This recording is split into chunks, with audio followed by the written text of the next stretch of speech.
Hola, ¿qué tal? Buenas tardes. Bienvenidos una vez más al canal de Lidia y Sergio. Hoy nos encontramos en el puerto de Veracruz y vamos con camino al San Juan de Ulúa. ¿Quieren conocer la historia? Síganos. El día 1 de mayo de 1518, la Segunda Armada, costeada por el primer gobernador de la isla de Cuba, don Diego de Velázquez, compuesta de 4 navíos de una tripulación de 240 hombres al mando de Juan de Grijalva, salió del Cabo de San Antonio, Cuba, y surcaba el Golfo de México en busca de nuevos descubrimientos en la América. Después de 3 días de navegación, descubriendo la isla de Cozumel, a la que llamaron Santa Cruz, y de haber recorrido las playas de Yucatán, Campeche y Tabasco, por fin llegaron el 24 de junio del mismo año, al arrecife de formación madrepórica, llamado por los nativos bajos de la Gallega o Isla de Pulpos. Este islote, habitado por indios de la raza totonacas, se encuentra hoy situado frente a Veracruz. Don Juan de Grijalva fue quien bautizó el islote con el nombre que hasta hoy tiene San Juan de Ulúa, y dicho nombre se originó porque fue exactamente el día de la festividad de San Juan Bautista, cuando Grijalva llegó a él, o sea, el mismo día de su cumpleaños. De allí tomó su primer nombre. En cuanto a lo de Ulúa, existe el hecho de que los indígenas contestaban a las preguntas relacionadas con los sacrificios de víctimas humanas que ellos practicaban en honor a sus dioses, o sea, los ídolos de piedra, con la palabra culúa, que fue malentendido por los españoles y quedó como Ulúa, cuya denominación habría de tomar después la propia fortaleza. El 22 de marzo de 1519 desembarcaron Cortés y los suyos en el río Grijalva, costas de Tabasco, donde entablaron varias luchas por estos lugares contra los nativos, que al fin fueron vencidos. Cortés buscó la paz con ellos, poniendo en libertad a los prisioneros y obsequiando algunas baratijas, cosa que dio buen resultado, porque estos respondieron en igual forma, dándole el cacique 20 doncellas, y entre ellas se encontraba la célebre Marina o Malinci, que iba a jugar un papel muy importante en la conquista de México. Los españoles dejaron las costas de Tabasco y después de algunos días de navegación, llegaron un jueves santo 21 de abril de 1519 al islote de San Juan de Ulúa, así llamado ya desde la visita anterior de Grijalva en 1518. Apenas desembarcó Cortés y su gente en este lugar, se entabló un activo y lucrativo comercio, ya que los indios cambiaban oro y chalchihuites, piedras verdes que los españoles confundían con esmeraldas, por cuentas de vidrio, pequeños espejitos y otras baratijas semejantes. Desde que Grijalva llegó a Ulúa, varios capitanes de Moctezuma, emperador de México, fueron a los buques de este fingiéndose mercaderes, y después de haber comerciado con los blancos, consideraron tan extraordinariamente el caso que inmediatamente se trasladaron a México para notificar a su emperador que habían visto a los dioses. Moctezuma, recordando las profecías de Quetzalcóatl, tuvo por cierto tal hecho y se apresuró a mandarles un presente de joyas y plumajes. Por conducto de Malinche, le hicieron saber a Cortés que eran vasallos de Moctezuma y que venían por su encargo a entregarle varios presentes y a ofrecerle la ayuda que necesitase. Debido a que don Enrique, el navegante, y sus carabelas llegaron hasta el continente negro africano y traían de dicho continente a Portugal negros, que eran tratados como esclavos, como ya para entonces había sido descubierto el continente americano, ello motivó que muchos negros fuesen traídos a este continente para mejorar la clase indígena, que era muy débil para el trabajo, en comparación con los negros. Poco tiempo después eran desembarcados en Ulúa grandes barcazas de carne negra, como ellos les llamaban. El 2 de septiembre de 1552 sopló un fuerte norte huracanado que, después de destruir casas y barrer con algunos navíos anclados en San Juan de Ulúa, se remitió una información al primer virrey de México, don Antonio de Mendoza, proponiéndole medidas oportunas de defensa para Ulúa, al fin de evitar otra catástrofe. De dicha información fueron peritos el piloto Diego Coronel, custodio, Hernández y el maestro Martí Cornos. Todos ellos dijeron que era conveniente que se hiciese una pared de cal y canto con sus puertas de trecho en trecho, que se le pusiesen troneras para la artillería y en dicha pared, puestas por fuera, empotradas unas gruesas argollas de metal, donde se amarrasen los navíos, y que esta pared lo fuera en la parte fronteriza, hoy Veracruz, pues así quedaría el puerto al abrigo y le entraría agua con menos ímpetu.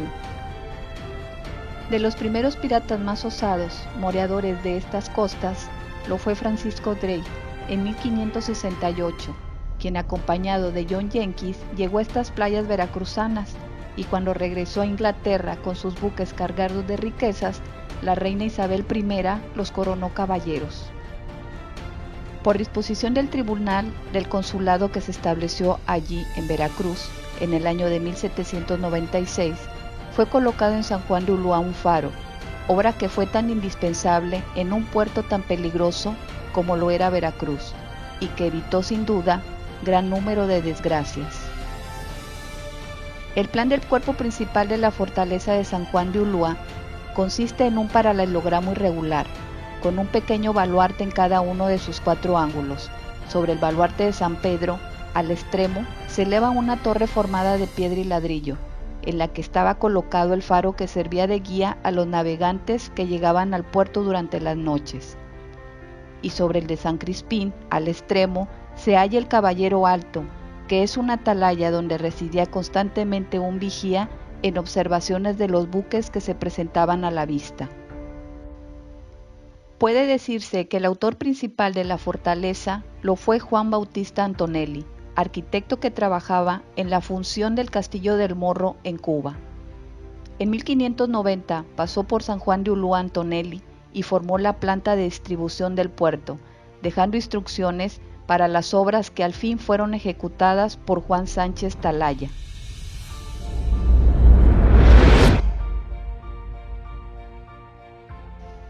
Después de consumada la independencia de México, fue entregada por las fuerzas españolas al gobierno de la nueva república, el 23 de noviembre de 1825. Durante su época como prisión, San Juan de Ulúa se convirtió en uno de los lugares más temidos de su época en el país. Si bien ya se utilizaban algunas de sus instalaciones como penitenciaría en la época colonial, no fue sino hasta la segunda mitad del siglo XIX, cuando se destinó el inmueble a este uso. Hay mazmorras que hasta la fecha conservan su nombre, tales como el infierno, el purgatorio, la gloria, el limbo, el potro, la leona y la cadena. Por ejemplo, el infierno es un pequeño calabozo de unos 150 centímetros de alto, 225 de largo por 138 de ancho, en una concavidad formada por las gruesas paredes de la fortaleza, en el fondo de un solitario calabozo. Su puerta es de 1,20 de alto.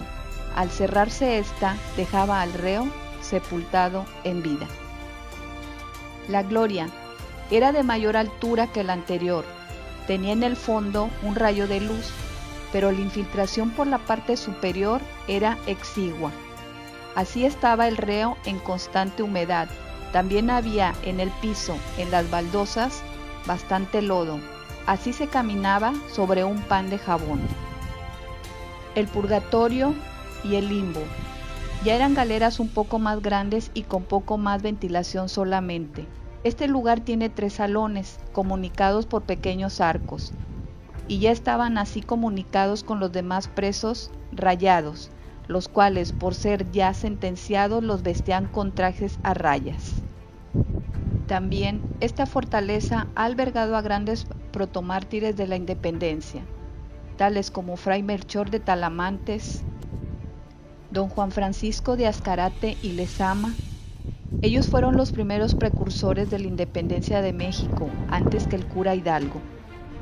El padre Michelena, el padre Urquijo Y en el año de 1853 Santa Anna mandó prisionero a esta fortaleza al gran benemérito de las Américas, Benito Juárez, que duró solamente 11 días y después fue desterrado a Estados Unidos por el propio Santa Anna. También estuvieron Porfirio Díaz, Francisco Javier Clavijero, Salvador Díaz Mirón, los hermanos Flores Magón, el fray Servando Teresa de Mier, Valentín Gómez Farías, Melchor Ocampo y Agustín de Iturbide.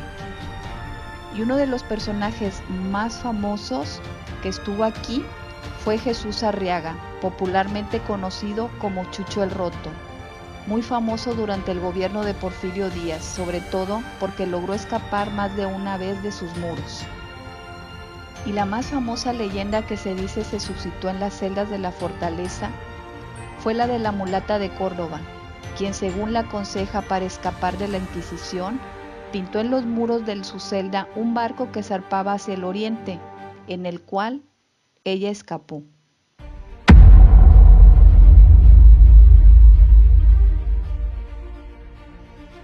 La entrada de estas galeras eran unos pequeños boquetes que por muchos de ellos tenían que pasarse agachados, pues no tenían más que 1 metro de alto por menos de 1 de ancho. La oscuridad de estos sepulcros era tal que ni las manos se pueden ver. Actualmente, al mirar a su interior, solamente se notaba el brillo de los ojos de los reos, que parecían gatos felinos, ya acostumbrados muchos de ellos a la oscuridad. En el día, salían a desarrollar trabajos forzados, consistentes en cargar y cargar carbón de piedra de los barcos. Todo esto se hacía a lomo sin camiseta y sin nada, por lo que dicho carbón les pelaba la piel. Quien caía al agua ahí moría ahogado, pues nadie podía auxiliarlos al caer al agua. Quien así lo hiciera era flagelado cruelmente. La comida que se servía a los presos era de caldo de carne muchas veces descompuesta, sopa de arroz que más bien parecía engrudo y frijoles a diario, los cuales tenían gorgojos y gusanos. La galleta marina dura, enlamada. A veces la comida dominguera eran los desperdicios de los restaurantes de Veracruz.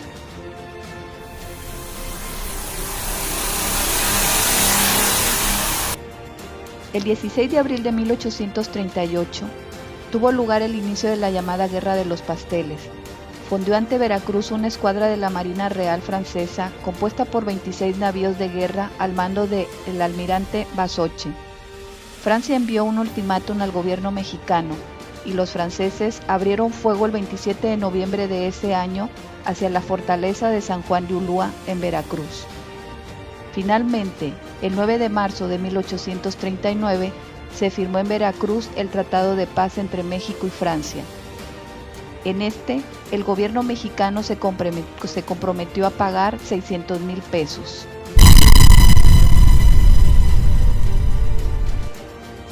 El 27 de marzo de 1847, el gobierno estadounidense determina invadir el puerto de Veracruz. El general Winfield Scott, quien estaba al mando de las tropas norteamericanas, decidió implementar una estrategia tomando la misma ruta que siguió Hernán Cortés. El puerto se encontraba resguardado por el general de brigada Juan Esteban Morales. Alrededor de 3,000 hombres estaban repartidos en las 3 principales ciudades, los de Santiago, Concepción y San Juan de Ulúa. Sin embargo, poco pudieron hacer para enfrentar a la milicia norteamericana. Durante varios días, las fuerzas mexicanas e invasoras pelearon por el control del puerto, ocasionando la muerte de cientos de civiles. La rendición se dio el 29 de marzo de 1847, 2 días después de iniciada la invasión norteamericana. El conflicto inició a consecuencias de las pretensiones expansionistas de los estadounidenses, cuyo primer paso fue la colonización de la provincia mexicana de Texas y posteriormente la separación de Texas del Estado mexicano.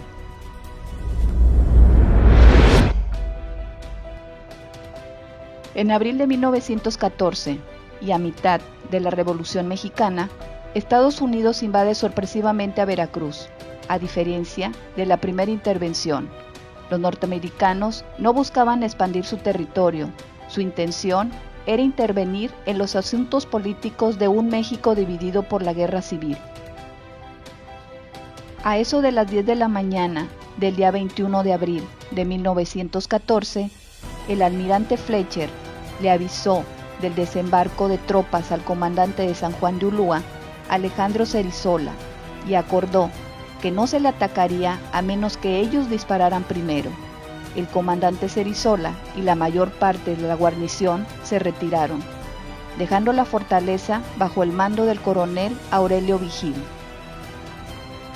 Después del desembarco, la prisión de San Juan de Ulúa quedó aislada y abandonada a su suerte. Parte de su guarnición logró evadir el asedio y se reunió al día siguiente con el general Mas en el poblado del Paso del Macho. Los partes rendidos por el general Mas no mencionan que prisioneros de San Juan de Ulúa hubieran sido liberados para tomar armas en contra de la invasión. El día 25 de abril de ese mismo año, el resto de la guarnición y 4 centenares de prisioneros fueron socorridos por las fuerzas estadounidenses. 2 botes llenos de prisioneros políticos fueron liberados. El día 28 de abril del mismo año, por acuerdo mutuo entre el almirante Fletcher y el coronel Vigil, una compañía de Marines comandada por el capitán Paul Chamberlain del US North Dakota tomó control de la prisión, reportando un total de 444 prisioneros, 43 sentenciados por algún crimen, 76 esperando ser juzgados y 325 sin acusación, la mayoría retenidos en los recientes 2 meses por rehusar ingresar al ejército. Venustiano Carranza firmó un decreto en 1915 para que durante los siguientes 100 años ningún gobierno pudiera utilizar el fuerte de San Juan de Ulúa como prisión. Las dependencias del edificio quedan una parte a disposición de la Secretaría de Guerra para que siga siendo utilizada como arsenal de guerra y marina. En la actualidad, San Juan de Ulúa es un importante monumento histórico y un museo que permite a los visitantes explorar su historia, y es un recordatorio de la tenacidad y la determinación de aquellos que lucharon en su interior y en sus alrededores a lo largo de los siglos. Su historia es un testimonio de la fortaleza de la nación mexicana y su capacidad para superar desafíos. Para expresar una analogía, podemos decir que San Juan de Ulúa, en el pasado, era como si fuera actualmente el Aeropuerto Internacional de la Ciudad de México.